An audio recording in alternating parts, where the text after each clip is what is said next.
Hello and welcome to UMD News for this hour. I am Shimelis Gebremichael. In the headlines, witnesses say more than 200 killed in Ethiopia ethnic attack.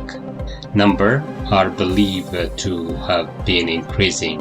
Ethiopia rights body says video shows extrajudicial killing.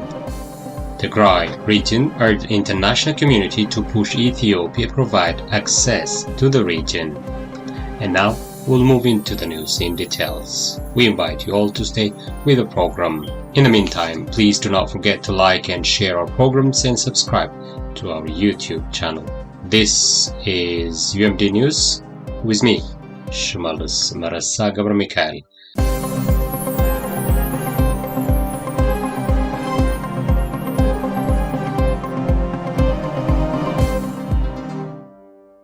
And now, the news in detail. First up, witnesses say more than 200 killed in Ethiopia ethnic attack. Numbers are increasing as days go. Witnesses in Ethiopia said Sunday that more than 200 people, mostly ethnic Amhara, have been killed in an attack in the country's Oromia region and are blaming a rebel group which denies it. It is one of the deadliest such attacks in recent memory as ethnic tensions continue in Ethiopia. Abdul Said Tahir, a resident of Gimbi County, told the Associated Press after barely escaping the attack on Saturday, "I have counted 230 bodies. I am afraid this is the deadliest attack against civilians we have seen in our lifetime. We are burying them in mass graves and we are still collecting bodies. Federal Army units later arrived, but we fear that the attacks could continue if they leave."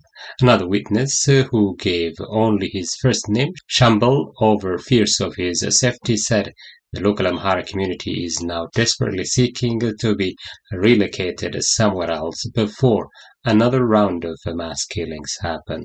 He said ethnic Amhara that settled in the area about 30 years ago in resettlement programs are now being killed like chickens. Both witnesses blame the Oromo Liberation Army for the attacks. In a statement, the Oromia regional government also blamed the Oromo Liberation Army, saying the rebels attacked after being unable to resist the operations launched by federal security forces. The OLA spokesperson Oda Turbi denied the allegations. He said in a message to the AP, "The attack you are referring to was committed by the regime's military and local militia as they retreated from their camp in Gimbi following our recent offensive. They escaped to an area called Tole, where they attacked the local population and destroyed their property as retaliation for their perceived support for the OLA. Our fighters had not even reached that area when the attacks took place." Ethiopia is experiencing widespread ethnic tensions in several regions, most of them over historical grievances and political tensions. The government-appointed Ethiopian Human Rights Commission on Sunday called on the federal government to find a lasting solution to the killings of civilians and protect them from such attacks. Ethiopian Citizens for Social Justice Party IZEMA on Monday said the government is responsible for the lives of innocent civilians that are being massacred in different parts of Ethiopia. In his latest social media message on Monday, Prime Minister Abiy Ahmed said, "Restoring peace and security in affected communities remains our key priority." Ethiopia rights body says video shows extrajudicial killings. Ethiopia's state-appointed Human Rights Commission said in a statement late on Saturday that a video circulating on social media showed government security forces carrying out at least 30 extrajudicial killings in December 2021.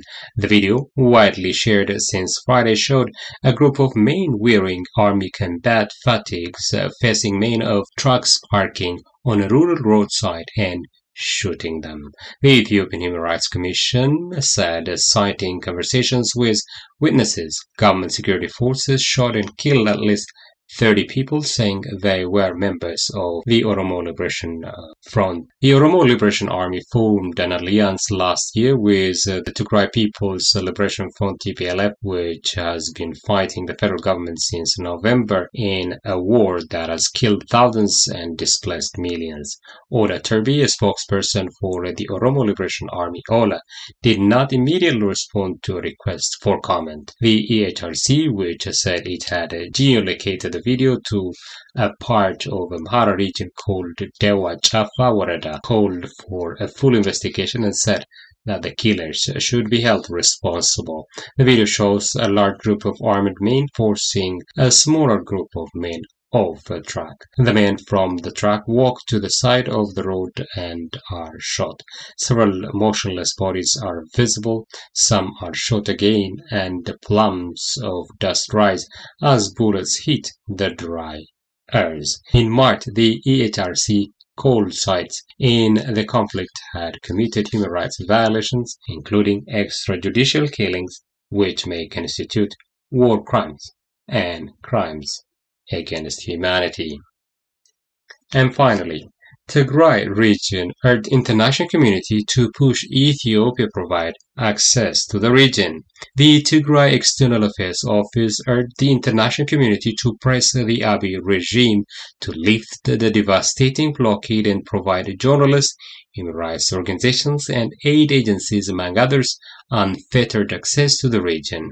Responding to The Guardian's recent article by Lucy Casa entitled "It is Days Either Way, Desperate Tigrayans Flee Starvation and Forced Conscription," the office stated that the information and allegations included in the piece were baseless. According to the statement, the accusations of the Tigray administration on aid distributions have nothing to do with the bureaucracy, but rather the lack of aid itself and fuel. The statement indicated that from July to mid-December, only about 5% of the aid required was distributed to the needy, while from March 25th through June 17, only about 25% of the required aid has arrived in Tigray.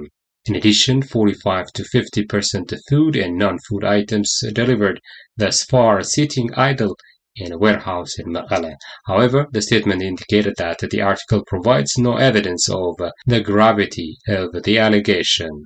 The statement finally called upon independent reporters and media institutions, as well as human rights organizations that wish to examine the situations on the ground by viewing realities by themselves. Well, dear viewers and listeners, with that we come to the end of the news for today. This has been UMD Media with me, Shimelis Gebremichael. Thank you for watching and have a good one.